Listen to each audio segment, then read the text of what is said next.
Hello and welcome to our end of Q1 quarterly commentary. I'm going to start this quarter's commentary with a famous quote from former New York Yankee star catcher Yogi Berra. It's deja vu all over again. Many times I've discussed how important it is not to get caught up in the day-to-day emotional trappings of the market. Media's responsibility is to get people watching their TV programs, reading their newspapers, magazines, or newsletters. I could wake up every morning and look at the top stories on Google and have a great idea of if it was going to be a good or a bad day in the market, because the media loves to sensationalize the negative. If there was a lead story on the market, the market was probably going to be negative and it could be a poor day. If there was nothing on the market in Google, it was likely going to be a neutral or a positive. To me, it's a shame, but this is the world that we live in. If you're a client and don't pay much attention to the day-to-day market gyrations, you would look at your quarterly statement this quarter and think it was an okay quarter with fairly marginal returns. If you pay attention to the media, the emotions of the market probably drove you berserk. You see, through the first 3 weeks of January, it was the worst performance to start the year in the history of the market. It didn't get much better towards the end of January as well as into February, but we've since had a rebound which brought positive returns, albeit barely positive, for most U.S. indexes. Small cap indexes did lag behind for the quarter at 4.7% loss, but everything else was in the positive. We saw a strong return in telecommunications and utilities, with healthcare and financial struggling for the quarter, down about 5%. Within our portfolios, we made a few trades around late February of this year and actually took a little bit of a more aggressive stance.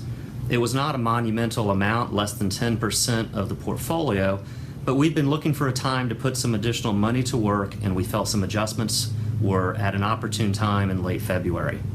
We do continue to be bullish on the international market, which frankly has been negative for our portfolios. We have had a firm belief that international positions are undervalued, and ultimately we expect to see valuations increase to a true mean value. However, global uncertainty has continued to damper much of the rest of the world, with the key international equity index down 2.9% for the quarter. A bright spot for us was an increase of 5.8% on emerging market investments, which we've maintained in some of our portfolios despite dismal returns over the past year or so. Despite the threat of interest rates continuing to rise, the U.S. fixed income market posted a very sound 3% positive return for the quarter. We partially participated in this as the top performing sector was TIPS, at a positive 4.5%, and we had moved TIPS into our allocation about 9 months ago. We also have invested in fixed income globally, which actually outperformed the U.S. index, again in the fixed income market, with a 5.7% return for the quarter. We have a large stake in floating rate notes, which was up about 1.8% for the quarter, thus underperforming the broad market index, but we're not willing to invest heavily in the broad market, as we believe rising rates are going to have a very negative impact on the broad market fixed income environment.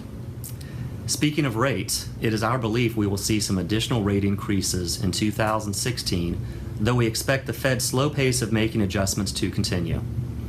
After raising the rate 0.25% in December, the Fed has not made any additional adjustments, including their most recent meeting.